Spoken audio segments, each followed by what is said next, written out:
This is a review of the Swiss model 1882 Ordnance Revolver. It's a very unusual gun. I picked this gun up from somebody who bought it years ago, not knowing what it was. And they had it for a long time, this gentleman. And never shot it, could never get ammo for it. And he had it for years. He ended up selling me the gun. He's getting a little older. Didn't see any more use for hanging on to it. It's a unusual gun, and there's not a lot of information now. You can go to the Swiss rifle page, and basically what it tells you, it's a model of 1882. It was designed by a Swiss officer. A lot of people mistake this for a Nagant design. It is not. It is its own design. It's very similar to the Nagant pistol in some ways, and in some ways it's not. The gun is calibered in what they call the 7.5 Swiss Ordnance. That's the round there. You can get ammunition from Fiocchi, or you can get the brass made by Fiocchi Vitali from Graf's. And I cast a Lee 100 grain 30 caliber pistol bullet to use in there.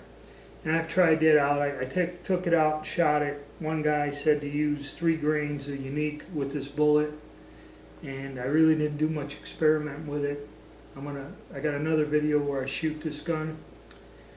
And it shot fairly well, but I have to get used to it. It's a single double action pistol. Okay, and so it'll work in single action or double action. Okay, so like any other. But what is really unusual about it is how you load and unload the gun. There's a little rod up here where you turn this tab up, and this gate here, you want to call it a gate. This gate flips down. Okay, and then you would eject your cases much like that. Get a little closer, take a look at that.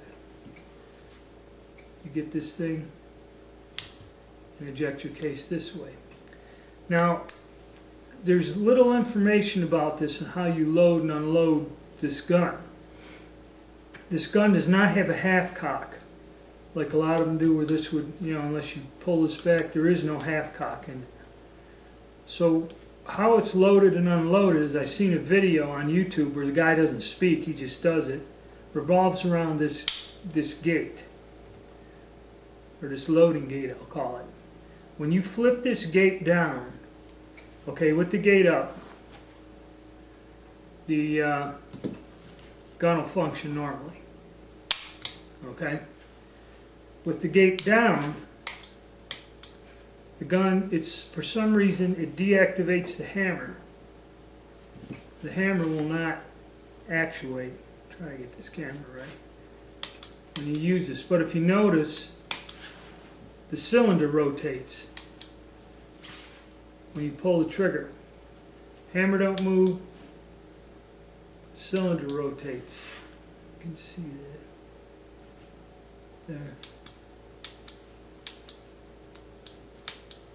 So how you would load this gun is you would put the gate down, you would hold the gun out, and as you rotated the cylinder, you insert the cartridges, close the gate, and then the gun fires.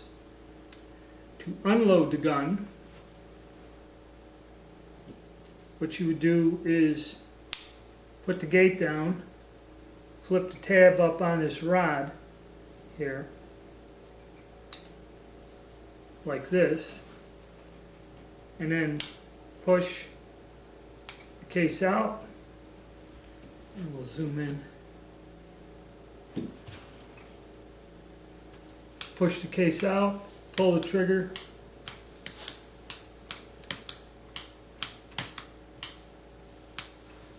fold your tab back. Then you would load your cartridges, pull the trigger, rotating the cylinder, and then once you're full, snap up the lever. Very strange design. Okay, there is a screw here that it comes apart like a Nagant, like clamshell style thing. If you loosen the screw, this whole frame will swing out. There's the pivot point. This whole frame swings out much like a Mosin Nagant. It kind of looks like a Mosin Nagant, but it doesn't quite function like it. The Europeans all liked this kind of style of gun back in the 1880s. 30 caliber, and it was kind of like a standard. So basically that's what you got here. It's kind of unusual. I'll do a video where I shoot this and you'll see me load and unload. I'll do the better loading and unloading. Has a little lanyard ring, and I believe that slot was for some kind of shoulder stock device they developed but never really issued. It's quite rare. And to disassemble it, when you flip this up all the way, then this rod will come out and you can get the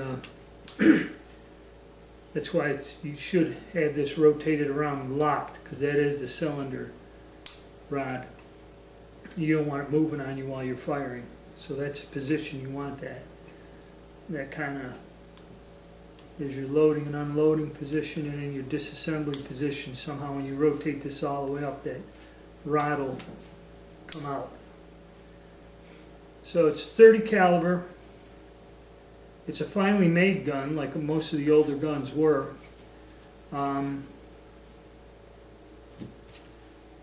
Fits in the hand fair. It's a little bit like small for me or something. I have to get used to it and practice, get my pressure, grip, and everything. It doesn't recoil a lot. It's comparable to something like the 32 Smith & Wesson in power. So it's not a super powerful gun, but it's just an interesting piece of history. Kind of unique in the way you load and unload this. A little unusual. They are kind of hard to find and kind of draw a premium. A lot of them weren't made to begin with, and I don't know how many were imported back probably in the 50s, years ago, and were dumped on the surplus market. Just an interesting gun, something to fool with and study. The design is a little bit different and a little more unique than others. Similar to some, but unique in its own way, which kind of makes it interesting. And it's not too terrible to shoot. A little expensive. You have to buy special dies and that. But you can get brass, you can load it and shoot it. And that's something I'm going to work on, and there'll be a video right after this with me taking it out on the range just to test it out a little.